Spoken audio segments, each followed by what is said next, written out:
Assalamu alaikum. My name is Nazia Rooj from Zoology Department, University of Chikwal. Today in this video I am here to discuss the topic of gas chromatography. So gas chromatography is used for analytical separation of volatile substances in the gas phase.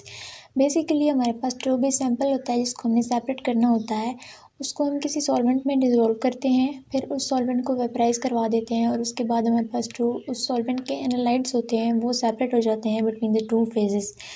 Modern gas chromatography का origin हुआ था 1952 में, जिसमें इसको Martin and James दो scientist थे जिन्होंने इसको डिस्कवर किया था और उस डिस्कवरी के बाद से लेके अब तक ये हमारे पास most important and widely applied analytical techniques में शुमार की जाती है।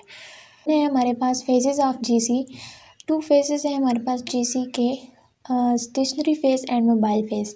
Mobile phase is the chemically inert gas जिसमें हमारे पास वो एनालाइट के मॉलिक्यूल्स पाए जाते हैं जिनको वो हीटेड कॉलम्स तक वो कैरी करके लेके जाती है। इस गैस को डायरेक्टली इस प्रोसेस में यूज़ नहीं किया जाता।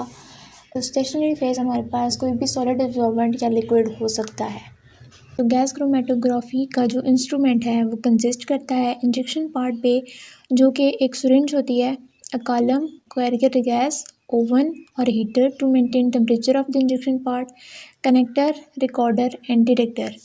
In the picture you can see all. Next हमारे पास है principle of gas chromatography. So हमारे पास जो गैस क्रोमेटोग्राफी का प्रिंसिपल है वो इसी बात पे बेस कर रहा है कि जो उसके दो फेजेस हैं, gaseous mobile phase and specially liquid phase, उनकी पार्टीशन पे, उसी की पार्टीशन की वजह से हमारे पास जो सैंपल के एनालाइड्स हैं उनकी भी सेपरेशन होगी। Gas chromatography runs on the principle of partition chromatography for separation of components. अगर हम स्टेशनरी और मोबाइल फेज़ की लिहाज से देखें तो इसको हम gas liquid type of chromatography भी कह सकते हैं। नेक्स्ट हमारे पास है सैंपल इंजेक्शन। सबसे पहले हमारे पास जो भी सैंपल होता है हम उसको इंजेक्शन पॉट में अप्लाई करते हैं, वहाँ से वो वेपराइज होके वेपराइजेशन चैम्बर में जाता है। वेपराइजेशन चैम्बर को हमने 50 डिग्री सेल्सियस या इससे ज़्यादा के टेम्परेचर पे हीट किया वो होता है।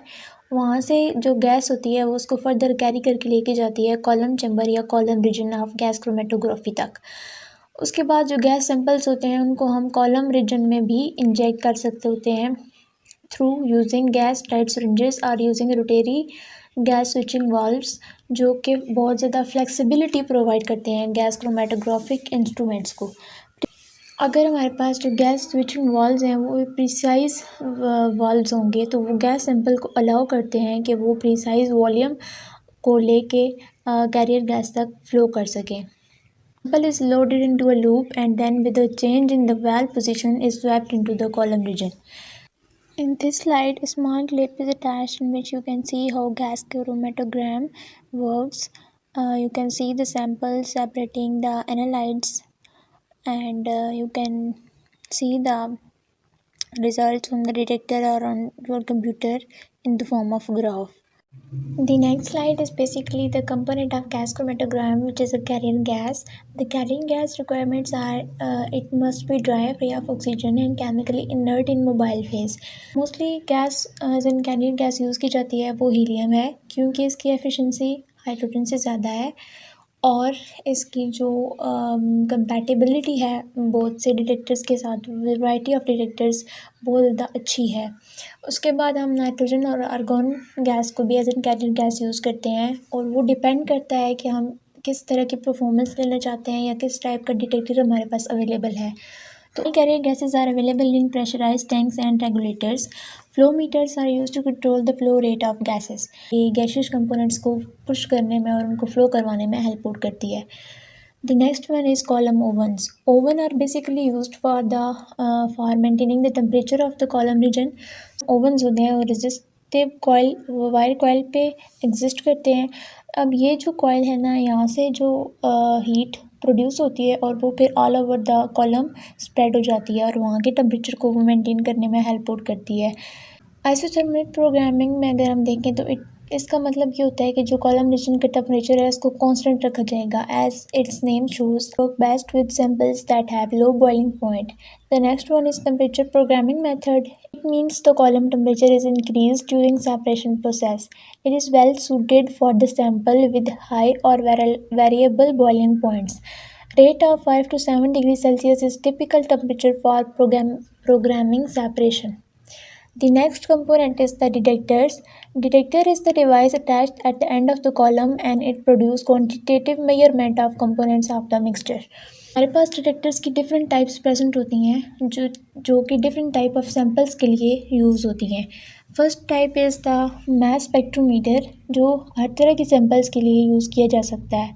The next one is the flame ionization chamber जो हाइड्रोकार्बन्स के लिए यूज़ होता है. Electron capture for halogens, atomic emissions for selected elements, photo analyzer for volatile substances. And the last type of detector is the chemiluminescence, which is used for the oxidizing agents. Of gas chromatography.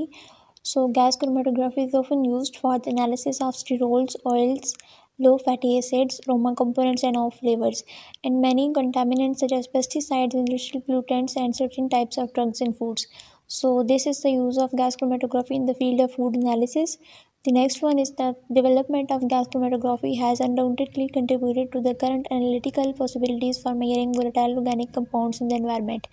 This is the use of gas chromatography in the environmental studies. Steroid hormone analysis play an important role in clinical laboratories in the investigation of endocrinological disorders.